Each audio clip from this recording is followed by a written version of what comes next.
Paris. Alors on va maintenant accueillir Emmanuel Davod. Bonsoir, professeur de relations internationales à l'université de Tel Aviv. Comment vous interprétez cette déclaration iranienne qui est effectivement une manière de dire qu'il n'y a plus d'accord de Vienne pour Téhéran, en tout cas le 27 juin prochain? Je pense que ça montre deux choses. D'abord, les Iraniens souffrent énormément de la réimposition des sanctions par les Américains et donc ils sont en position désespérée. Ils essaient à tout prix de sortir de cette situation d'étouffement économique.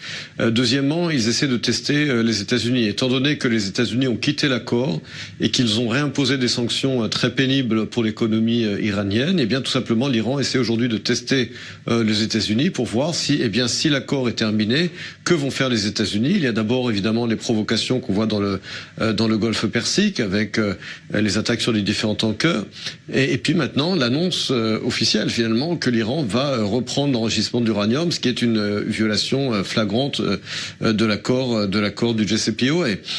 Et donc là, c'est un test pour les États-Unis et la véritable question qui se pose est de savoir quelle va être maintenant la réaction de l'administration Trump qui avait quitté l'accord, qui a réimposé des sanctions. Et la question de savoir est maintenant que les Iraniens eux-mêmes, font leurs propres provocations. Que va faire l'administration Trump? Mais est-ce que ça donne pas raison finalement à ceux qui défendent cet accord de Vienne et qui disent tant qu'on est dans ce cadre, au moins on contrôle ce que font les Iraniens. Là, on va pas savoir vraiment ce que font les Iraniens en dehors de cet accord. Dans l'accord de Vienne, on ne contrôlait pas ce que faisaient véritablement les Iraniens parce que le mécanisme de vérification de l'accord de Vienne permettait aux Iraniens de jouer au chat et la souris, de cacher la plupart de leurs installations avant même que les vérifications puissent être faites par les signataires de l'accord et par l'Agence internationale de l'énergie atomique. Donc il y avait effectivement un système de vérification, mais qui était très faible et qui permettait aux Iraniens de cacher en tout cas une grande partie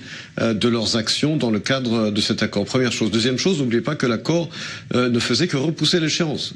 Encore une fois, la grande faiblesse de cet accord, c'est que il a été donc signé en 2015 et qu'en 2025, c'est-à-dire dans 5 ans, il n'existait plus, il se terminait.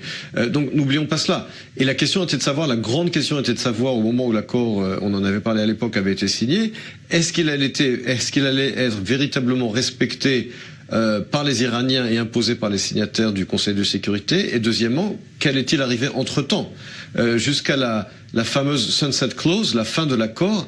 Quelle allait être la politique des États-Unis, des Européens, pour pas que les Iraniens reprennent de plus belle leur programme militaire en 2025.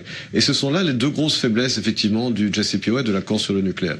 Alors aujourd'hui, quand même, les Américains se retrouvent face à un choix difficile, parce que soit ils engagent ce bras de fer militaire que tout le monde redoute, soit ils laissent les Iraniens continuer à les narguer ouvertement, au risque peut-être que ces sanctions puissent faire un effet un jour, mais on ne sait pas quand non plus. Vers quelle direction, à votre avis, on s'oriente le plus probablement? Il est clair qu'aujourd'hui, nous sommes dans une logique de guerre.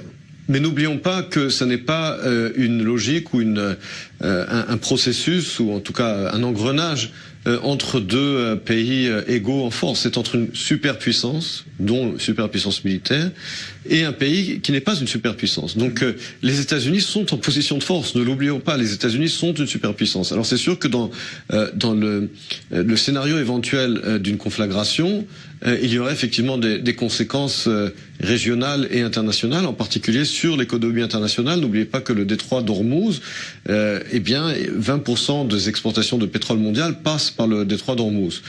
Donc il y aurait effectivement des conséquences à court et à moyen terme.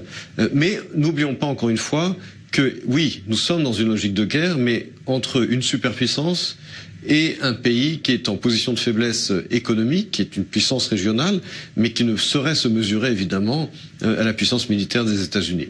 Ouais. Israël est quand même concerné au premier chef, évidemment, par ce qui est en train de se passer. On a vu que ce week-end à Beyrouth, ça a été rendu public aujourd'hui, des responsables iraniens ont rencontré des responsables du Hamas pour dénoncer les projets américains dans la région. Ouvertement, l'Iran montre qu'elle manipule le Hamas, en tout cas à Gaza.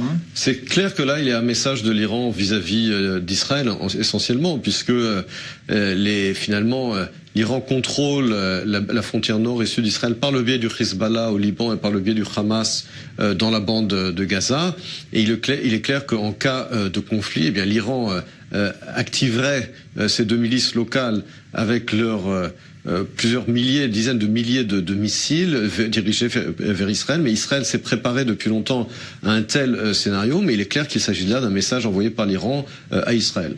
Alors restez encore un instant avec nous, Emmanuel Navon, on va évoquer la conférence de Bahreïn, où les Américains sont également un acteur majeur, conférence qui doit présenter le volet économique du plan de paix américain pour le Proche-Orient, c'est dans quelques jours, et à cette occasion, plusieurs pays arabes ont annoncé leur participation. Israël également a précisé aujourd'hui qu'elle serait représentée, que le pays serait représenté, mais on ne sait pas encore à quel niveau. Ariane Ménage.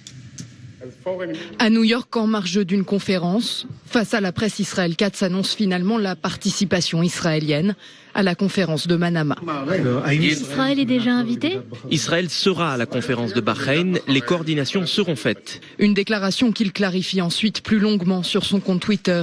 Les États-Unis attendraient en effet de savoir combien de pays arabes participeront à cette initiative avant de convier officiellement Israël à la conférence. Comme je l'ai dit aux journalistes à la conférence du Jérusalem Post à New York, Israël sera représenté à l'atelier économique du Bahreïn, d'une manière qui sera décidée ultérieurement. Israël a la capacité de contribuer au développement de la région grâce à la technologie, l'innovation et d'autres méthodes. Envoi de personnalités officielles ou d'hommes d'affaires, la nature de la présence israélienne à cet atelier économique n'est donc pas encore déterminée. Mais déjà Tzachi Hanegbi, ministre de la coopération régionale, salue un nouveau succès diplomatique. C'est très important, c'est une avancée très significative. C'est la première fois dans l'histoire d'Israël que nous allons nous asseoir aux côtés d'États arabes et pas dans le cadre d'un conflit, de la fin d'une guerre ou de négociations pour un cessez-le-feu. Pour l'instant, les Émirats arabes unis et l'Arabie saoudite, tous deux alliés de Washington, ont annoncé leur participation. La Maison-Blanche a également annoncé celle de l'Égypte, de la Jordanie et du Maroc, mais ces pays se sont eux gardés d'émettre une confirmation officielle. Côté palestinien, Ramallah entend boycotter ce rendez-vous. L'autorité palestinienne n'entretient plus de liens diplomatiques avec Washington depuis l'annonce du transfert de l'ambassade américaine à Jérusalem. La conférence économique de Manama doit permettre aux États-Unis de présenter la partie économique du plan de paix américain. Un plan de paix que l'administration Trump devait initialement dévoiler ce mois-ci. Jason Greenblatt, envoyé spécial de Donald Trump dans la région, a néanmoins évoqué dimanche la probabilité d'un nouveau report pour début novembre, après la formation d'un nouveau gouvernement israélien. Alors Emmanuel Navon, professeur de relations internationales, toujours avec nous. Qu'est-ce qui se joue derrière cette présence israélienne à cette conférence et le niveau de représentation finalement? Qu'est-ce que ça va indiquer? Ça va indiquer d'abord est-ce que l'administration américaine parviendra à convaincre suffisamment de pays arabes à participer, pas seulement les alliés des États-Unis. Et c'est ça la véritable question, parce que si c'est uniquement 2 ou 3 pays, ce ne sera pas une conférence régionale. Donc cela testera d'abord la capacité des États-Unis à convaincre le maximum de pays arabes dans la région à participer à cette conférence. Deuxième question, quelle sera la date finale de la conférence? N'oublions pas qu'on a des élections israéliennes le 17 septembre et l'issue de ces élections à ce stade est complètement inconnue. On ne sait pas du tout qui sera le prochain Premier ministre, quelle sera la composition du prochain gouvernement, et on sait évidemment que Donald Trump, lui, préférait gérer la situation avec Benjamin Netanyahou, mais on ne sait pas quelle sera l'issue de ces élections. Évidemment, quelle que soit l'issue des élections, tout gouvernement israélien sera favorable à une telle conférence, mais il y a là effectivement 2 inconnus, comme je l'ai dit. Combien de pays arabes les États-Unis parviendront-ils à convaincre à participer? Deuxième chose, quelle sera l'issue des élections israéliennes le 17 septembre? Merci beaucoup Emmanuel Navon, professeur de